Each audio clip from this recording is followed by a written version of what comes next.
शिवम शिवम। नमस्कार, आप सबका हमारे चैनल श्रीमद होम रेमेडीज पर स्वागत है। इस वीडियो में हम आपको बताने जा रहे हैं कि भीष्म पितामह से हम क्या सीख सकते हैं। देखिए, सबसे ज्यादा ज्ञान जो भीष्म पितामह ने दिया है वो तब था जब वो मृत्युशैया पे लेटे हुए थे। हर चीज, हर शब्द, हर वाक्य सीखने लायक था। वैसे देखा जाए तो उनकी पूरी जीवनी से हमें सीखने के लिए बहुत कुछ मिलता है,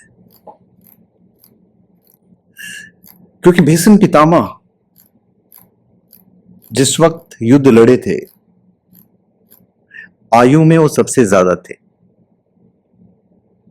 भीष्म पितामह ने हमें कर्तव्य, त्याग, संयम और धर्म के प्रति निष्ठा की सीख मिलती है।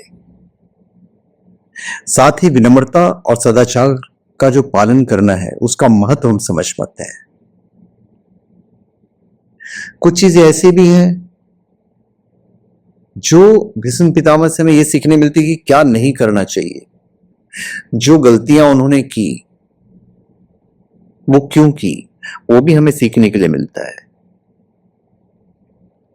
महाभारत में पितामह भीष्म अर्जुन के वानों से जब घायल हो गए थे और वानों के सैया पर लेटे हुए थे, उस समय एक दिन सभी पांडव द्रौपदी के साथ युद्ध विराम के बाद पितामह से मिलने पहुंचे थे। सभी ने प्रणाम किया और वहां पे भीष्म पितामह ने सुखी दाम्पत्य जीवन के अलावा भीष्म पितामह ने पांडवों को सुखी जीवन के सूत्र बताए थे। वो सूत्र हमारे लिए बहुत इंपॉर्टेंट है, उस पे तो हम आएंगे ही। भीष्म पितामह से हम सीखते हैं कर्तव्य और त्याग। भीष्म पितामह ने अपने पिता की इच्छा के लिए आजीवन ब्रह्मचर्य का पालन करने की प्रतिज्ञा ली, जो कर्तव्य और त्याग का एक उत्कृष्ट उदाहरण है, जो आज देखने को नहीं मिलता है। आज हम पिता की कितनी बात मानते हैं ये हम सब जानते हैं। संयम, देखिए उन्होंने जो प्रतिज्ञा की वहां पे संयम की आवश्यकता थी। इसके अलावा उन्होंने जहां भी युद्ध किया है, युद्ध में भी धैर्य और संयम बनाए रखा है, जो जीवन में मुश्किलों का सामना करने का एक महत्वपूर्ण सबक है। धर्म के प्रति भी उन्होंने निष्ठा रखी। भीष्म ने हमेशा अपनी तरफ से धर्म के मार्ग पर चलने का प्रयास किया है, भले ही उन्हें कितनी भी कठिनाइयों का सामना क्यों नहीं करना पड़ा हो। युधिष्ठिर जानते थे कि पितामह भीष्म का अनुभव और अपार ज्ञान सभी के काम आ सकता है। इसलिए युधिष्ठिर ने भीष्म से कहा कि पितामह, आप हमें जीवन के लिए उपयोगी ऐसी शिक्षा दें तो हमेशा हमारे काम आ सके। वहां पे भीष्म कहते हैं कि जब नदी का बहाव तेज होता है तो अपने साथ बड़े बड़े पेड़ों को उखाड़ कर बहा ले जाता है, लेकिन छोटी छोटी घास इस बहाव में बहने से बच जाती है। नदी का प्रवाह इतना तेज होता है कि बड़े शक्तिशाली पेड़ भी उसके सामने नहीं टिकते हैं, पर घास अपनी कोमलता की वजह से बच जाती है। तो यहां पे एक सूत्र छिपा हुआ है, मतलब जो लोग हमेशा विनम्र रहते हैं वे बुरे से बुरे समय में भी सुरक्षित रह सकते हैं। बस आपको विनम्र रहना है, नतमस्तक रहना है। जबकि लोग झुकते नहीं हैं, जो भी लोग झुकते नहीं हुए शक्तिशाली पेड़ों की तरह बुरे समय के बहाव के साथ बह जाते हैं। भीष्म ने युधिष्ठिर से कहा है कि मन को हमेशा वश में रखो, अहंकार नहीं करना है। क्रोध से बचेंगे और कड़वी बातों का भी जवाब धैर्य से देंगे तो जीवन सुख शांति से बीतेगा। आप देखेंगे कोई कितना भी गुस्से में हो, यदि आपने धैर्य से जवाब दिया, मुस्कुराते हुए जवाब दिया, तो उसका गुस्सा ठंडा पड़ जाता है। हमेशा विनम्र रहेंगे तो बुरे से बुरे समय में भी सुरक्षित बच सकते हैं। जो लोग झुकते नहीं हैं उन्हें दुखों का सामना करना पड़ता है, तो हमें हमेशा विनम्र रहना चाहिए। तो ये एक बहुत बड़ा ज्ञान है जो भीष्म पितामह ने हमें दी।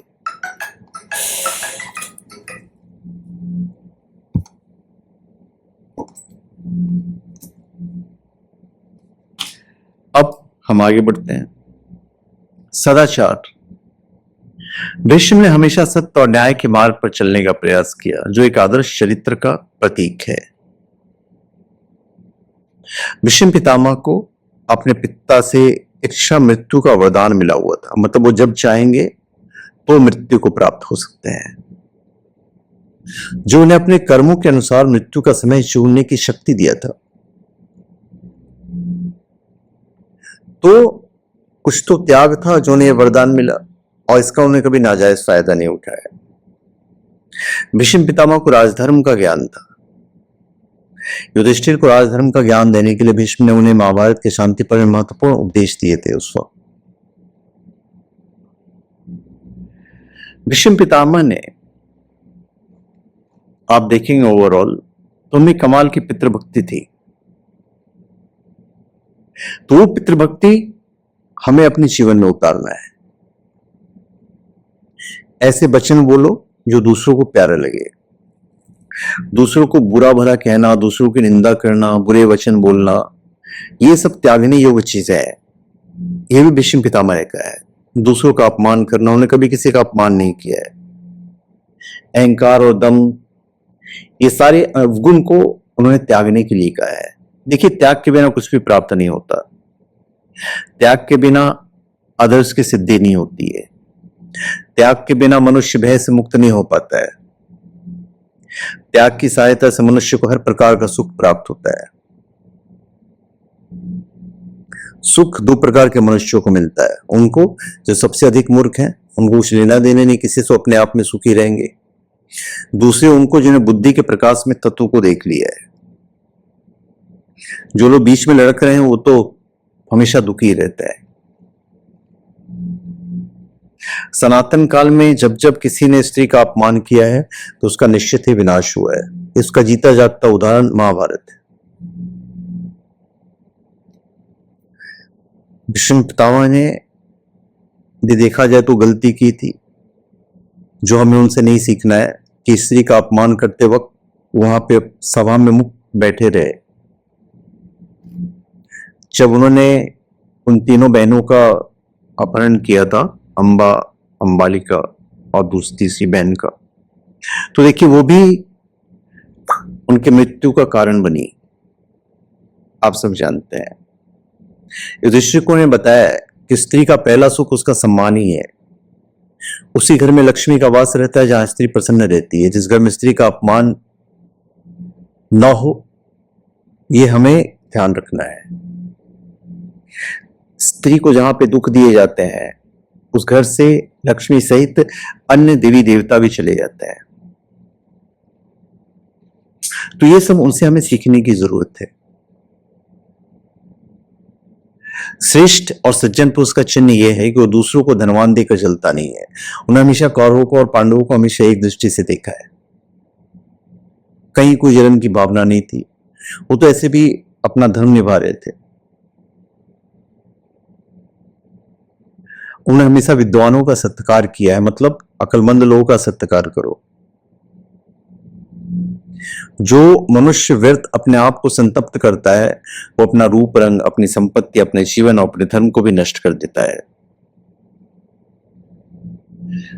सत्य ब्रह्म है, सत्य तप है, सत्य से मनुष्य स्वर्ग को जाता है।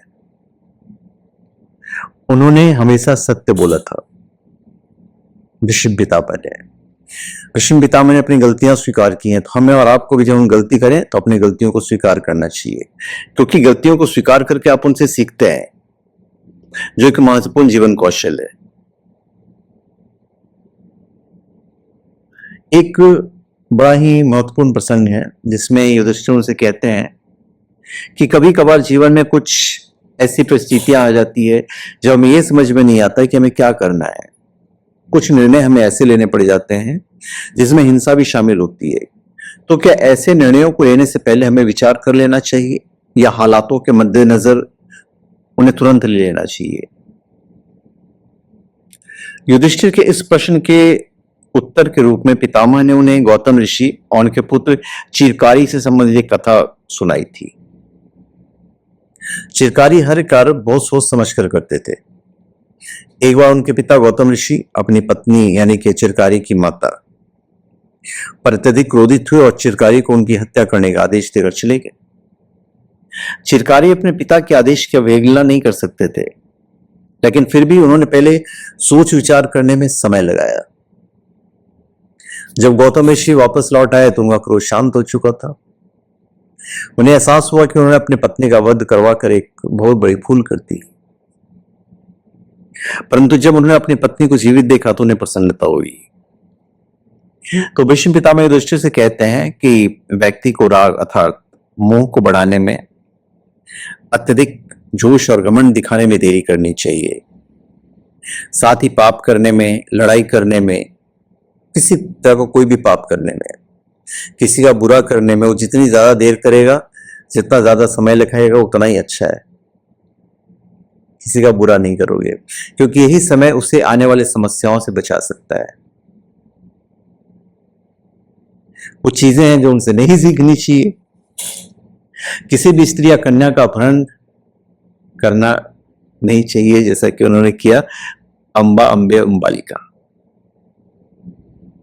ये हमें उनसे नहीं सीखना है।